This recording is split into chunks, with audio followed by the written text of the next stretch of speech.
dalam perkara wajib menegakkan syariat, ini tidak boleh khilaf di kalangan umat Islam. Kita mesti bersatu. Tetapi kadang-kadang perdebatan itu timbul dalam perkara yang seperti ini, yang tidak patut. Bahkan wujudnya ideologi, bukan saja firak dan mazahib. Firak dan mazahib tidak banyak di kalangan umat Islam. Wujudnya ideologi yang asing daripada Islam, yang tumbuh di kalangan umat Islam, dan terdapat di kalangan umat Islam yang menganut paham-paham yang seperti ini. Dan kita melihat kadang-kadang pahaman kita tentang Islam tidak betul. Oleh kerana itu, tak cukup masa kalau saya nak sebut semua sekali. Hatta dalam pengertian agama sebagai suatu contoh, dalam perlembagaan PAS ada Islam, dalam perlembagaan UMNO juga ada Islam.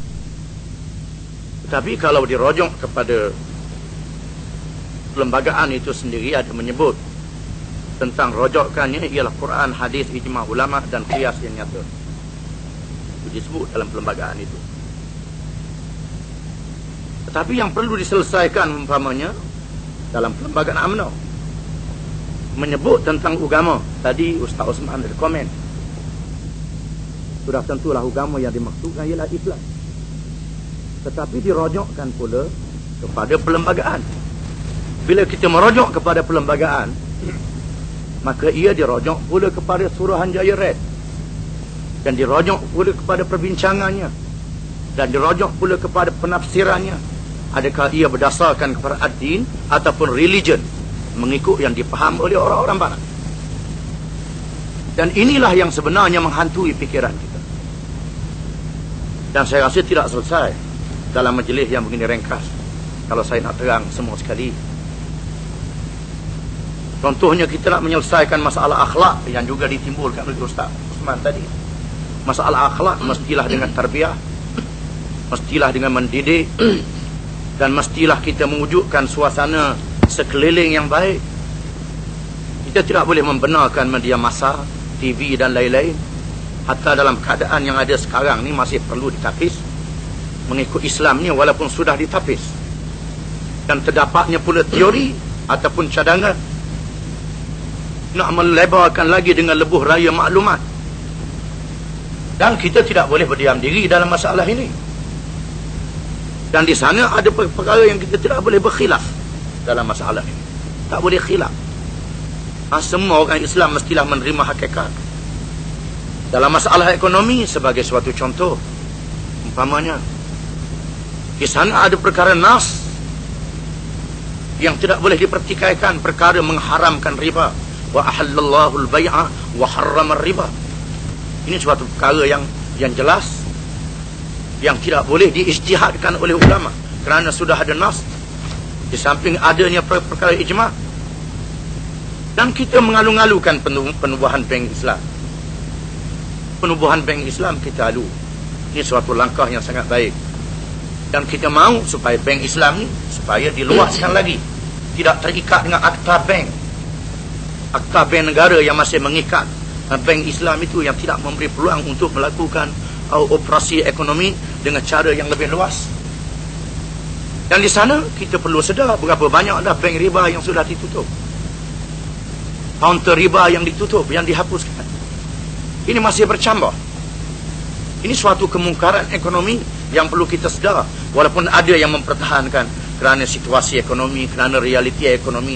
Dan kita perlu menyadari bahawa kemelesetan yang dihadapi oleh mereka, di antaranya adalah konsep kapitalisme yang ada di dalamnya unsur riba, yang membebankan 5 trilion hutang kepada Amerika. Ini perlu kita sedari.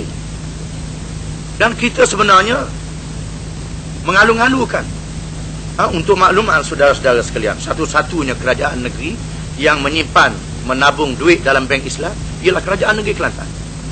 Kerajaan negeri lain sehingga hari ini tak menabung dalam bank Islam. Ini suatu hakikat. Kita boleh menerima segala yang bermanfaat, dan kita menentang segala yang kita anggap itu adalah suatu kemungkaran dan perlu diberi nasihat. Umpamanya, di antara perkara dalam menangani masalah akhlak, Kita perlu kepada pendidikan, saya sebut tadi. Perlu kepada suasana sekeliling. Dan perlu juga kepada undang-undang yang berkait dengan akhlak. Contohnya undang-undang jenayah Islam. Ini masih boleh dibahas dalam perkara yang tak patut dibahas. Perkara yang boleh dibahas, kita boleh bahas. Umpamanya, kita boleh bahas, kita boleh bincang. Dalam perkara yang boleh kita bahas, perkara borong yang berhubung dengan saksi, yang berhubung dengan undang-undang keterangan, yang berhubung dengan beberapa perkara, yang berhubung dengan bagaimana targetnya, masanya kita nak melakukan, itu boleh. Tetapi nak membatalkan undang-undang hukum syarak, ini sebab perkara yang tak dibolehkan. Ini kita mesti faham. Dan kita mesti bezakan hal-hal yang seperti ini.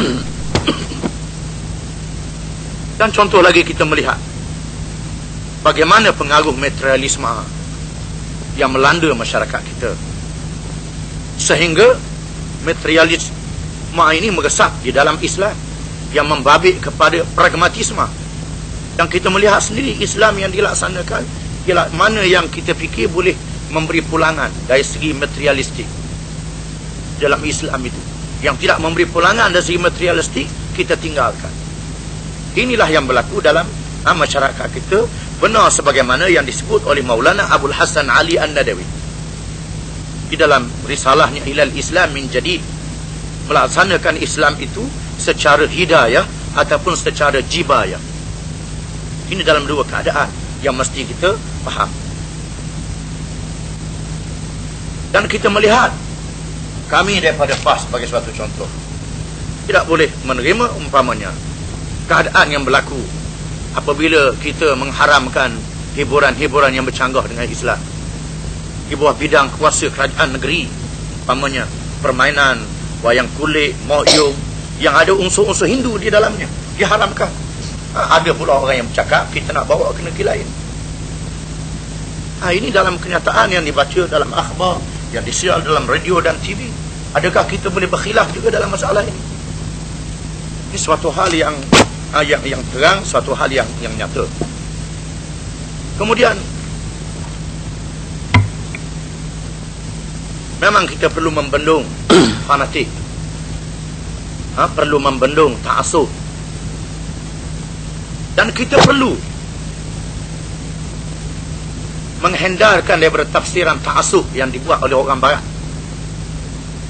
Dan kita ada tafsiran ta'assub kita sendiri di dalam Islam, iaitulah secara melulu, secara tidak berdasarkan prinsip, adapun berpegang teguh dengan ajaran Islam. Itu suatu perkara yang disuruh oleh Islam, as-sabat istiqamah, yang disebut oleh Al-Fadil, pembentang kertas kerja tadi. Tapi ada orang barat yang menganggap istiqamah itu juga ta'assub, sabat juga ta'assub. Umpamanya kalau kita mengkaji Islam, kita mesti duduk di luar Islam sekejap, barulah kita boleh kaji dengan cara tak ta'assub. Ini suatu pandangan yang tak betul, yang berlaku di kalangan orang barat. Sebenarnya kita perlu menyedari bagaimana bukan sahaja gejala-gejala penyelewengan yang berkait dengan akhlak, gejala penyelewengan yang berkait dengan akidah berlaku dalam masyarakat, mempersendakan Islam, menghina Islam, janji syurga dianggap risuah. Dianggap risuah. Ini suatu perkara yang mesti kita faham. Islam mengharamkan kita mengkafirkan orang dengan melulu, tidak boleh. Man kaffara mu'minan faqad kafar. Syekh Said Hawa menyebut dalam kitabnya Al-Islam, man kaffara mu'minan faqad kafar, wa man lam yukaffiril kafira faqad kafar, wa man syakka fi kufril kafiri faqad kafar. Siapa yang mengkufurkan orang yang beriman, yang tidak kufur dia menjadi kufur. Sesiapa yang tidak mengkufur yang kufur jadi kufur. Sesiapa yang meragui yang kufur juga jadi kufur.